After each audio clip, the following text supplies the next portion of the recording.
Il note mon numéro de téléphone sur une carte de visite, et mon numéro de téléphone, il a plein de neufs. Tu verras, ça va jouer un rôle. Donc, Iveta prend le truc, le jette au fond du sac, en mode c'est bon, tu vois. Un relou, quoi. Un relou, quoi. Un relou dans et fin de l'histoire. Quelques mois plus tard, c'est le début de Skype. Et Iveta se dit, tiens, Skype, ça a l'air génial, on peut appeler à l'étranger.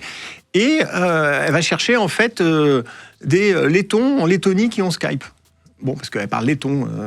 Et il n'y a personne. Et comme elle est en France, elle dit, tiens, je vais chercher des Lettons en France, il n'y en a pas. Et elle inverse la recherche, et elle cherche des Français en Lettonie. Il y en a un, c'est moi. Et elle regarde, en fait, mon profil. Il y a un numéro de téléphone qui est associé. Elle voit ce numéro avec des 9. Elle se rappelle, elle fouille dans son sac, et elle voit qu'il y avait mon nom, effectivement, qui correspondait. Et donc, un jour, je reçois un message qui me parle d'Eric Magnum, un truc comme ça. Et c'est comme ça qu'on a commencé à discuter. J'ai demandé une photo, évidemment. Quel filou, ça. Et voilà, et c'est comme ça qu'on s'est rencontrés un jour à Paris. Je lui ai donné rendez-vous à Paris, place Saint-Michel, 21 juin, je crois que c'était 2007. C'était la fête de la musique, c'était blindé. On a mis 1 heure à se trouver. Mais voilà, et vous êtes bien trouvés. On s'est bien trouvés, exactement. Vous êtes toujours ensemble aujourd'hui? On est toujours ensemble, on est mariés, on a 3 enfants. Waouh, ouais. Incroyable.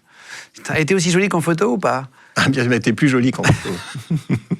Non mais attends, c'est improbable cette histoire. Ouais, c'est une histoire improbable.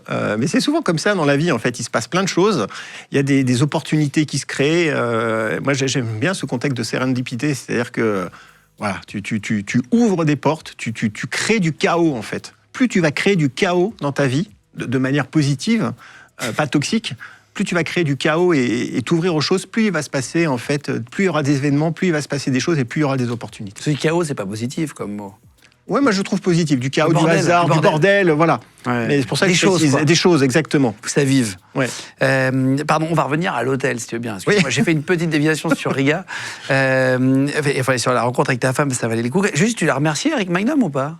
Ah bah, je l'ai pas recroisé depuis, mais si, tu as raison, je l'ai revu et je l'ai remercié.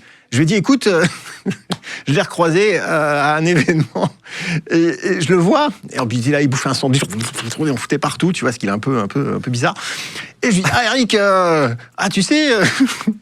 il est quand même sympa, il a filé ton numéro.